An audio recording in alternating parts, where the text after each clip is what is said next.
नमस्कार Devanjali cooking channel को आपण मान को स्वागत करुच्ची।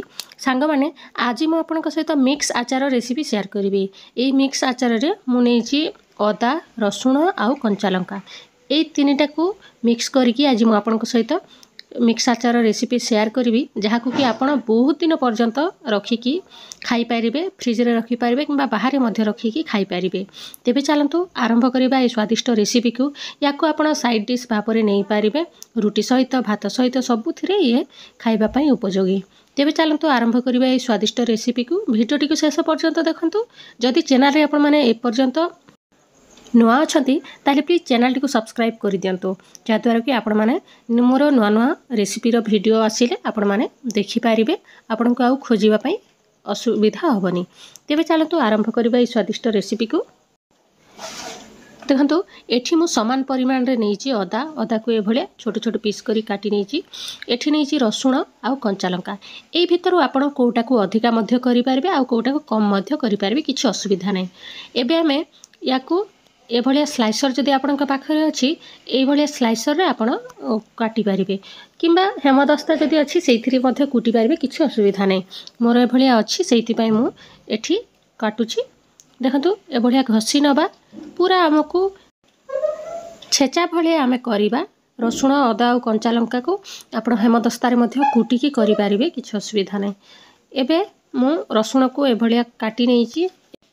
एबे आमे कंचा लंका को मध्य ए भलिया दरदरा करिबा, कुटिबा।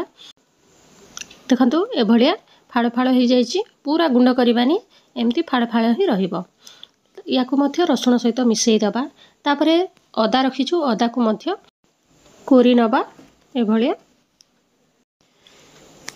देखंतु अदाटा मध्य हमर छेची हे गलानी। याकू मध्य सेई बाउल रे ही रखि नबा।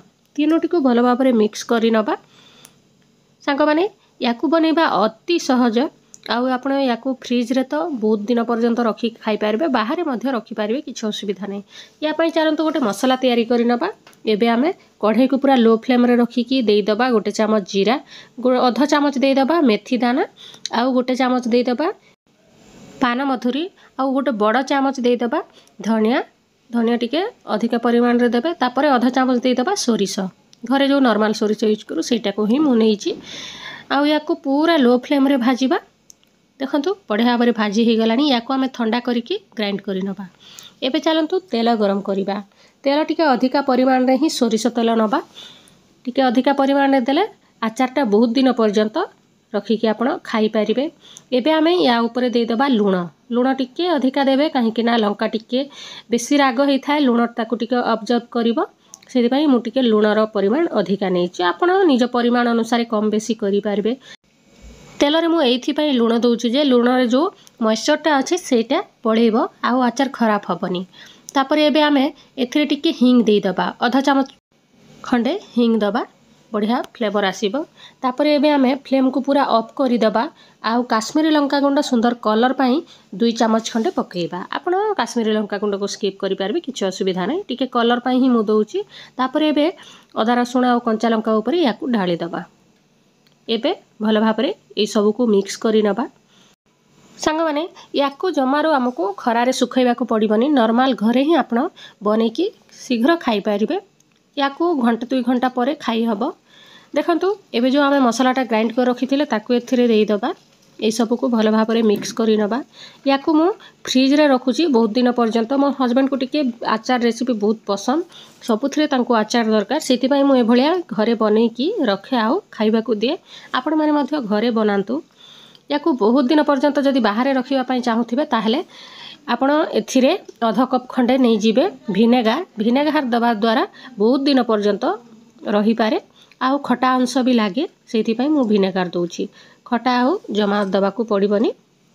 आपण जदि विनेगार नाही आपणको पाखरे ताहले आपण लेंबू रस मध्य देई पारिबे। लेंबू रस देले टिके खरारे देखै देबे, खरारे टिके सुखै देबे। देखंतु बढ़िया भाबरे हमरो मिक्स हे गलानी। याकू आमे जार रे रखिकी फ्रिज रे रखि पारिबा, बाहर रखिबा दरकार नै। जदि आपण अधिका दिन पर्यंत रखिबा पई चाहुथिबे ताहले विनेगार देकी बाहर रखि पारिबे, किछि असुविधा नै। देखिला ना संग माने केते सहज रे हमरो एई मिक्स आचार रेसिपी तयारी हे गला।